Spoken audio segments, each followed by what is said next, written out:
Modi media की बात नहीं, सुनिए सुनिए सुनिए, इंडिया जो गठबंधन हुआ है, इंडिया क्यों राहुल गांधी से भी होगा, सवाल राहुल गांधी से भी होगा, क्योंकि ये सियासत है और यहाँ पे सवाल हर एक दल पर उठेगा आसिफ। हम लोग की वजह से जिंदा है। तो चौथे स्तंभ पे जाकर ही आप अपनी बात रख रहे हैं, सड़क पर जाकर नहीं चिल्ला रहे हैं आप अभी न्यूज रूम में बैठे हुए हैं, आप अभी न्यूज रूम में ही बैठे हुए हैं, यही तो चौथा स्तंभ खत्म नहीं हुआ है आसिफ। दुनिया ही पूछ रही है कि आप 36 सेकंड बोले, लेकिन बात यहाँ पर रह गई है अविश्वास प्रस्ताव को लेकर जिस तरीके से सवाल पीएमओ में आसिफ जी को बैठा दीजिए और वहाँ पर यह तय किया जाएगा कि प्रधानमंत्री किस विषय पर कितने घंटे।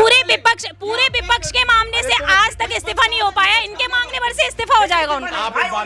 महिलाओं का बस कैसी बात कर रहे हैं? बिल्कुल इस बात को रहता ना उसी टाइम इस्तीफा। साथियों को जो जिसके साथ वो बैठे हुए हैं उसको जो है लगा भ्रष्टाचारी कह रहे थे, आज कौन सी मजबूरी है? क्या वो भी भ्रष्टाचारी हो गए जो जाकर के साथ में बैठ गए? इनसे आपने मध्य प्रदेश में विधायक नहीं खरीदे, महाराष्ट्र में नहीं खरीदे, क्या सबूत है? क्या सबूत है आपके पास? आप सबूत बता दीजिए, आप सबूत बता दीजिए। मैम ये आप भी जानती हैं क्या सबूत है। आपने ही अपने चैनल पर इतनी बड़ी बड़ी खबर। मंत्रिमंडल का विस्तार करते हैं, आप मंत्रियों को बदल देते हैं। कोरोना में आप फेल हुए तब आपके मंत्री को इस्तीफा देना चाहिए। आप पुलवामा हमला होता उसमें सामने आता उसमें इस्तीफा देना चाहिए। गृह मंत्री आपको याद होगा किरण पटेल की बता देते जम्मू कश्मीर में उस टाइम आपका फर्जी पीओ बन के घूम रहा था, शर्म के मारे उसी टाइम इस्तीफा दे देना चाहिए। ये बतौलेबाजी बंद कीजिए। मोदी सरकार में थोड़ी सी शर्म हया बची है। तो रेल हादसा हुआ आपका उस टाइम ममता बनर्जी जो इस समय लगातार झंडा बरदार होकर के इंडिया के गठबंधन के नाम पर लगातार अलग अलग राज्यों में जाकर बैठक करें, इस्तीफा सौंपे।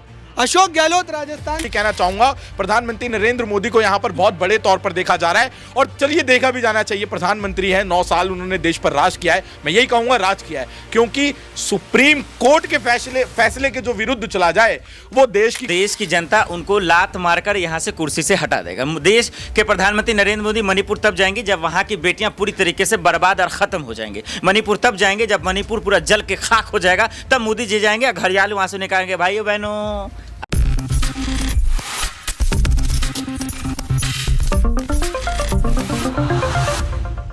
नमस्कार, मैं प्रांशी राठौर और आप देख रहे हैं नेक्स्ट 9 न्यूज।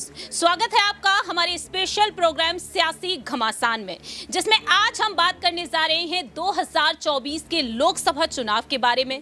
जैसे जैसे 24 नजदीक आ रहा है वैसे वैसे ही देश भर में सियासी सरगर्मियां तेज हो रही हैं, क्योंकि देखा जाए तो 24 में हम सभी देखेंगे इंडिया वर्सेस एनडीए। लेकिन सवाल यहां पर खड़े होते हैं उत्तर प्रदेश की सियासत को लेकर, दिल्ली की सियासत को लेकर, महाराष्ट्र, राजस्थान और मध्य प्रदेश को लेकर भी। लेकिन इसी बीच सबसे ज्यादा चर्चा का विषय बना हुआ है, माहौल जो गरमाया हुआ है वो मणिपुर हिंसा को लेकर, क्योंकि इसी हिंसा के चलते देश की राष्ट्रपति, देश के प्रधानमंत्री, यहां तक कि राज्य के मुख्यमंत्री को लेकर तमाम सवाल उठ रहे हैं और 24 एक बार फिर से निशाने पर आ चुका है।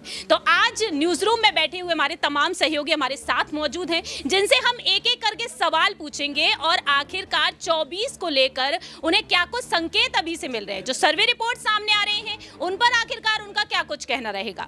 तो सबसे पहला और अहम सवाल यहां पर रहेगा हमारे सहयोगी आसिफ से कि आखिरकार वह क्या कुछ कहते हैं, क्योंकि देखा जाए आसिफ, जैसा कि आप भी जानते हैं, सबसे ज्यादा जो चर्चा का विषय है वो सिर्फ और सिर्फ राहुल गांधी हैं और निशाने पर हैं देश के प्रधानमंत्री। और इसी बीच देखा जाए तो मांग यहां पर राष्ट्रपति से की जा रही है। तो अब बात यहां पर यह आती है कि राहुल गांधी मोदी सरनेम में फंसे हुए हैं। आखिरकार पीएम मोदी को राहुल गांधी से ही बड़ी समस्या है और दूसरी ही तरफ पूरा ही विपक्षी दल उनके खिलाफ खड़ा हुआ है, अविश्वास प्रस्ताव को मंजूरी दे दी गई है। तो ऐसे में आप इस सियासत को जिस तरीके से शुरू होती हुई देखी गई है, कहीं ना कहीं एक ये समझ लीजिए कि सीढ़ी चढ़ना अब शुरू हो चुका है, जिस तरीके से लोकसभा अध्यक्ष ओम बिरला ने फैसला सुना दिया है। जी शुक्रिया। देखिए जिस तरीके से जिस अल्फाजों का आपने जो है जिक्र भी किया राहुल गांधी के संदर्भ में, खास करके कि संघर्ष कर रहे हैं। देखिए जो संघर्ष वही करता है जो ज़िंदगी में आगे बढ़ता है, और संघर्ष करना उन्होंने सीखा है खास करके गांधी जी से। उन्होंने संघर्ष करना अपने दादी जी से सीखा है, माता जी से सीखा है, और देखिए पूरा ख़ानदान उसका कहीं ना कहीं जो है देश से जुड़ा रहा है। चाहे नेहरू जी की बात करें, इंदिरा गांधी जी की बात करें, ये पता है। ये इन्होंने कभी भी बीजेपी से नहीं सीखा कि RSS ने किस तरीके से तमाशा मचाया। इन्होंने नहीं सीखा कि देश में किस तरह से नफरत फैलाना है, इन्होंने ये कभी भी नहीं सीखा कि एक दूसरे में हिंदू मुसलमान को लड़ाना। मुझे यही लगता है, यही वजह है कि भारत जोड़ो यात्रा इन्होंने की। देश के हर कोने में गए, लोगों के पास गए, दहलीज पे गए, लोगों के घर में गए, दुकान पे गए, उन्होंने मोहब्बत बांटी। इसलिए क्योंकि देश में मोदी जी सिर्फ 9 सालों में नफरत बांटने का ही काम किया। काम उनसे होगा नहीं, क्योंकि उनकी औकात नहीं है। यही वजह है कि राहुल गांधी की आज इतनी चर्चा है। और सोचिए 9 साल हो गया फिर भी मोदी जी की चर्चा नहीं, राहुल गांधी की चर्चा है। देखिए आसिफ, जिस तरीके से कह रहे हैं, बात यहाँ पर औकात की आ चुकी है। अब अबरार, आपको क्या लगता है, क्या यहाँ पर मोदी जी वाकई में अब अपनी औकात दिखा रहे हैं, या फिर यहाँ पर राहुल गांधी एक तरीके से देखा जाए उनका इस्तीफा करा कर ही मानेंगे? राहुल गांधी की औकात क्या है ये अमेठी की जनता ने दिखा दिया जब आप सांसदी का चुनाव हार जाते हैं। और इस समय आप भारत जोड़ो यात्रा के जरिए कहीं ना कहीं अपने उस छवि को फिर से दोबारा बनाने की कोशिश कर रहे हैं। सवाल ये है कि इंडिया गठबंधन जो नाम दिया गया और जिस तरीके से ख्वाबों का शहर बसाया जा रहा है कि ममता बनर्जी गृह मंत्री बन जाएंगी, शरद पवार जो है विदेश मंत्रालय संभालेंगे, जनता जब राहुल गांधी जो कि आपके प्रधानमंत्री का चेहरा है उसको सांसद तक नहीं बना रही है, तो आप प्रधानमंत्री कैसे बन जाइए? अगर आपके पास सांसद का वो बड़ा जो संख्या बल है वो नहीं है, खास करके प्रधानमंत्री का चेहरा कौन होगा इंडिया का? राहुल गांधी होंगे, और राहुल गांधी खुद सांसद नहीं है। आपको क्या लगता है वाकई में राहुल गांधी होंगे? अब देखिए सवाल ये है कि औकात की जहां तक बात कर रहे हैं, 56 इंच का सीना लेकर ढंढोरा पीटते हैं, लेकिन इनकी औकात मणिपुर जाने की नहीं है। 56 इंच का सीना लेकर डंका बजाते हैं, इनकी औकात एक रोजगार देने की नहीं है। 56 इंच का सीना बताते 15 लाख लोगों के खाते में देने की औकात नहीं है। इनकी औकात की बात करते हैं, इनकी औकात सिर्फ और सिर्फ लोगों के मुंह पे पेशाब करने की। इनकी औकात जब महंगाई पे पूछेंगे तो विदेश पाकिस्तान जाने के। इनकी औकात सिर्फ और सिर्फ अपने बीजेपी मंत्रियों को जो है सिर्फ ये बताने की कि कैसे हिंदू मुसलमान को लड़ाना। ये बात करते हैं, देश की जनता तय करेगी कि कौन प्रधानमंत्री बनेगा, देश की जनता तय करेगी कि कौन जीतेगा। ये मोदी जी या फिर बीजेपी वाले कहने वाले कौन होते हैं कि कौन फैसला कर लेगा? आप पहले फैसला कर लेंगे। औकात की जहां तक बात आती है, औकात की बात राहुल गांधी हर एक शब्द पे बोलते हैं, हर एक मुद्दे पे बोलते हैं।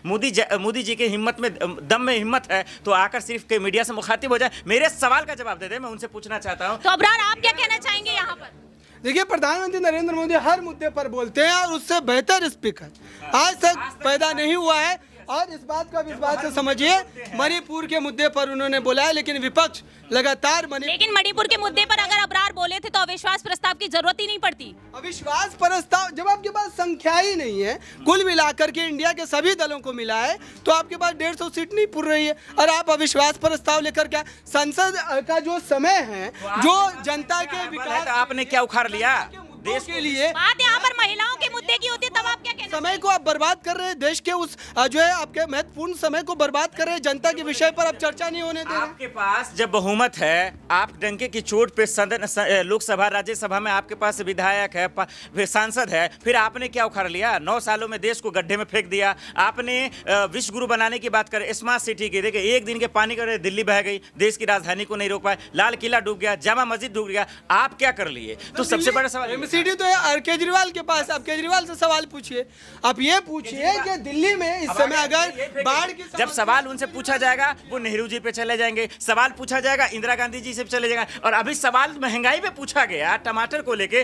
तो चले गए कि मुसलमान महंगाई बढ़ा रहा है। भाई जब आपके पास तर्क नहीं है, जब आप कर नहीं सकते, बोल दीजिए ना कि हाथ जोड़ लिए, गलती से जनता ने हमें जिता दिया, अब हमारी औकात नहीं कि हम देश को संभाल सकते। बात यहाँ पर तुषार से बात करेंगे यहाँ पर कि केजरीवाल की जो सरकार है, जो दावा करते हैं कि दिल्ली को झीलों का शहर बनाएंगे, क्या इसी तरीके से झीलों का शहर बनाना चाहते थे? देखिए जिस तरीके से यहाँ पर ये दोनों पक्ष हमें दिखाई दे रहे हैं, इन्होंने अपनी अपनी बातें रखी, अपनी अपनी तरीके से इन दोनों ने अपनी अपनी सही बातें रखी।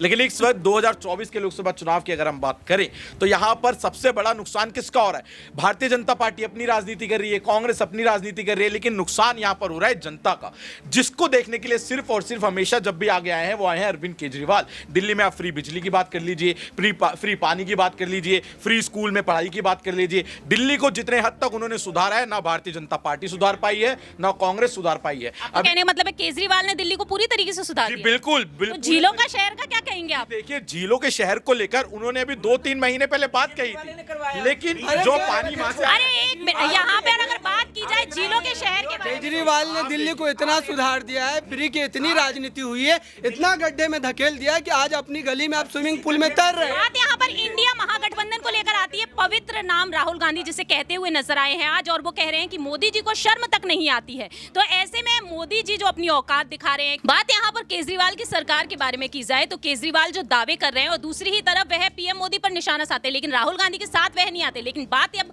लोकतंत्र की आ जाती है तो केजरीवाल उनके साथ भागते हुए नजर आ रहे हैं। देखिए, इस वक्त देश की सबसे बड़ी जरूरत है प्रधानमंत्री नरेंद्र मोदी को कुर्सी से हटाना। उसके लिए जैसे प्रधानमंत्री नरेंद्र मोदी एक के बाद एक अपने हथकंडे अपना रहे हैं, तो यहां पे दूसरी पार्टियां भी अपनाएंगी। इसमें कोई बड़ी बात नहीं है। जब राजनीति आती है तो सारे नेता राजनीति करते हैं, और जिस तरीके से इस बार महागठबंधन की राजनीति बनाई गई है, यहां पर सबके बीच में वैचारिक मतभेद है, लेकिन सबने इस बार तय किया कि हम साथ में आएंगे, साथ में लड़ेंगे और साथ में आके प्रधानमंत्री नरेंद्र मोदी जी को कुर्सी से हटाएंगे। तो इसमें कोई हर्ज नहीं है। मुझे यह समझ नहीं आ रहा क्यों अरविंद केजरीवाल पर यह सवाल उठाए जा रहे हैं कि वो प्रधानमंत्री नहीं बन सकते। अरे भाई, क्यों नहीं बन सकते? इतना काम करके उन्होंने दिखाया है, दिल्ली में इतना काम किया। अगर पंजाब में उनको जनता ने चुना है तो चुना है, गुजरात में भी उनको वोट बैंक मिला है। अब बात करें हम आगे की, तो आगे जिस तरीके से 2024 के लोकसभा चुनाव आ रहे हैं तो उनमें जरूर उनको वोट मिलेंगे, और इसी तर्ज पर यहां पर अगर कोई प्रधानमंत्री बनने लायक उनके बाद है तो केजरीवाल बिल्कुल यहां पर साफ साफ दिखाई देते हैं। तुषार की बातों में मैं थोड़ा सा ये भी ऐड कर दूं, क्योंकि आप जैसे गोदी मीडिया वाले लोग तो ये सवाल मोदी जी से पूछ नहीं पाएंगे।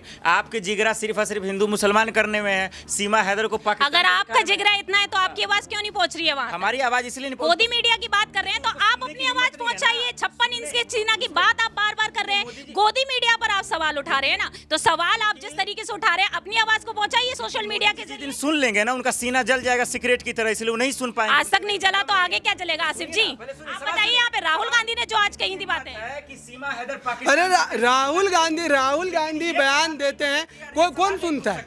आप देश में प्रधानमंत्री बनना चाह रहे हैं।